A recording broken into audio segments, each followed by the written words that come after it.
Let's get this figured out. This world gon' give me whatever I need until I get this vision out. Then they gon' pay me whatever I ask, cause I got it figured out. Family be checking all up on a nigga to see how I'm feeling now. Damn, they love to see a nigga really make a killing now. I put a lock on the game and I hide the code and the keys. I am not playing no games, I really play this shit for keeps. That shit for me.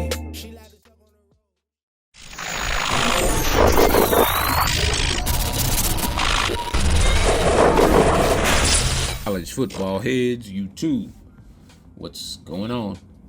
It is your boy, Coach DC, coming back at you today with another video. And so I figure I'd do a building a better defensive habits video. Just give you guys some suggestions about, how you can make your defenses a lot better. One thing I do is I use a lot of hybrids. So that means I may call a man-to-man defense and then maybe drop a blitzing linebacker, maybe one in a curl flat, one in a hard flat on each side. Just kind of give some additional support.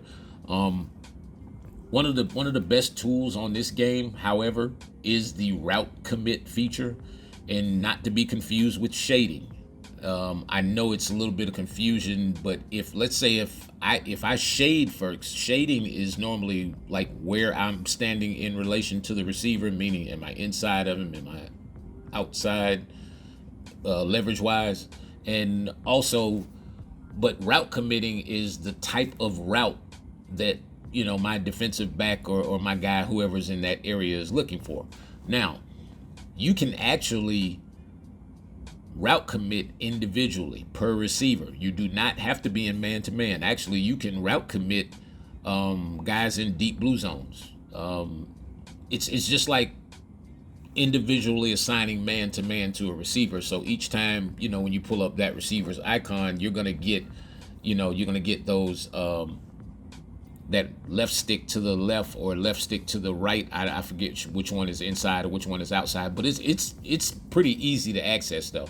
But in terms of its effectiveness, you can see it right there. My deep blues, a lot of times if I'm guessing right and my opponent is throwing, that streak that I'm making him think that's available, then yeah, you're going to get that. Also, even you can universally assign like an inside route commit to your entire secondary, your entire defense that are end zones. As you see, that was one right there. As you see, watch this guy who's playing the flat. Look how far he comes. And so to appreciate how far he comes, look at how much room is between where he caught the pick and the sideline. So you have to understand that the hashes are a little bit more towards the middle of the field in the college game. So yeah, it's just like, when you do route commit the right way, yeah, your shading, I'm not going to say it doesn't matter, but like I said, in man-to-man, sometimes you can put together some really good combos. Another thing would be the custom stem feature. The custom stem feature is probably one of the better features they've added to their football games in general, because now if you just pay attention to the play art is going to tell you how far the route, or how far the zone extends. And so if you have a guy who's killing you in a certain area of the field, then yeah, you might want to do that. Let me see, whatever. Oh, scrolling through your players. Let me say this. Scrolling through your players, you want to make sure that until you're ready to move that player, just hold circle or just hold B, and it will help you scrolling through your players, and this will help with your adjustment speed. I guarantee you this will make a huge difference. So if you're just trying to scroll through and you're trying to individually assign a guy, or it's a guy you want to be on, then make sure, that you are holding circle or you're holding B. Do I want to talk about this blitz stuff yet? Yeah.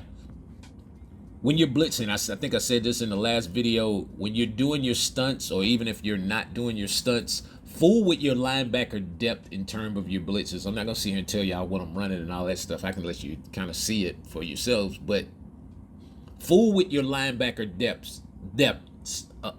God, boy, why am I struggling with that word today? Even on your loop blitzes and all that kind of stuff, because if they're getting picked up relatively easy, it's probably because they're too close to the line of scrimmage. You have to kind of let the defensive line engage and then let the linebackers come on that second wave. And so in different defenses, in different fronts, then that the depth of that may be a little bit different. See, I said it that time. Yeah, I was really struggling. Run blitzes. There are also run blitzes on this game. I'm telling you, you can run blitz this A gap. I do it all the time, and it works like a charm. You just have to fool with that, or come get a session or whatever. I'll say this for the Madden crowd and the guys who actually play college. If you aren't using your defensive clocking technique, you're really tripping. Let me say this about the defensive clocking technique that's going to be in the Bible this year. How do I say this? It's optional. And when I say optional, I mean literally optional. And I'll just kind of leave it at that. It's put it this way. It's extremely effective, but it's optional this year. Yeah, I know that made absolutely no sense. Yeah, go out and pre-order your Bible. Yeah, that was like a tease. You know what I'm saying? But yeah, you want to start using like sweepers. Let me see. Yeah, I guess I can say this. I think I'm gonna show y'all this in practice mode. What a sweeper is like, I use a lot of zone dog stuff with my defensive linemen.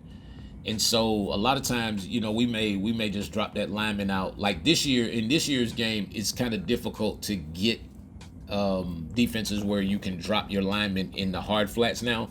So the most you can really do with them is put them in vert hooks and hook curls. And so what I like to do if I'm going to put my guy in a vert hook or a hook curl is, instead of dropping him to the same side of the field, as you see this guy right here on the defensive end on the left, I drop him to the opposite side of the field, and that's what I call a sweeper. And he will sweep underneath those those drag routes and all that stuff that kind of come that way. Right now I'm just showing you guys like just giving you just hybrid ideas. I would say if you're trying to create pressure, you might want to start fooling, with the show blitz feature, getting your linebackers. The more people you can get in the box on this game, the better, because now you start to confuse the offense with those, those untargeted, those yellow triangle symbols. And so people will choose wrong. Whoever they feel threatened by may not be the guy that's actually blitzing, and they may untarget a guy that actually is coming, who may be standing a little bit further away. Hence that little thing I just said about setting the depth of your linebackers, manually. Kind of take that and put 2 and 2 together on that. Click on thing we talked about the other day. You must and have to hold the circle or B button when you click on, as you are moving to your targeted area where you want to make your play on the ball or whatever, if you have the right guy. The hybrid stuff, I'm telling you is so much pressure you can create. You see me custom stemming a hard flat right there, and I'm telling you, like, this is just the way you're able to man zone and kind of mix and match some of your zones together. You see me put a sweeper on the field right there, and all it is just a vert hook in the opposite direction. I call it a sweeper because it sweeps right up underneath the defense, and you will be surprised at the depth that it will get if you leave your hook curls on default. It's like the one route, the one defensive adjustment. It's predictable, but it's not predictable, because sometimes, like I said, if that tight end, let's say if that tight end is not running a vertical route right there, and he's trying to run a drag across the formation, that sweeper dropping that vert hook, he will actually try to get up underneath that guy and cause a little bit of hesitation. And in this game, man, hesitation, when you're throwing, boy, can cost you. Dearly. I hate when they leave the play yard up on the field. That's weird. But again, it's you just have to kind of know. I'm not switch sticking right here. But if I had switch stick, a lot of times I won't switch stick on this, because sometimes if I switch stick too early, the AI, they won't throw the ball. He'll just kind of run around and take the sack for some stupid reason. I guess they're scared of my switch stick, or everybody's, I don't know. But again, I talk about hitting that circle and that B and pressing it and holding it, you see how I'm able to just put my foot in the ground immediately, even though he still made the catch or whatever. I'm still able to get control and make an actual play. And so once you start putting all this stuff together, you start to kind of pick up on, your route commits and all that kind of stuff. You start putting your hybrids on the field.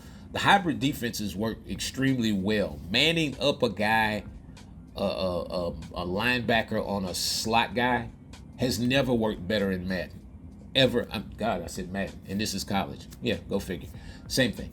And last thing. I like to do a lot of what I call framing. So I may take a zero blitz, and then I may give my two corners deep halves or outside quarters or whatever, and then maybe drop a guy in the middle or play the middle myself. But I still kind of maintain the integrity of the blitz angles. And you, on this game, the angles are important. You can get pressure with a 3-man rush on this game if your angles are good. Yeah, I guarantee I do it every single day that I play this game. And so, just some stuff I'm throwing out there, man. I hope that helps. I'll be coming back at y'all probably maybe tomorrow or Sunday. Think we're going to get on the offensive side of the ball. I'm going to show y'all some catching stuff. Anyway, man, it's your boy Coach. Appreciate each and every one of you guys. Be safe out there tonight. I'm out.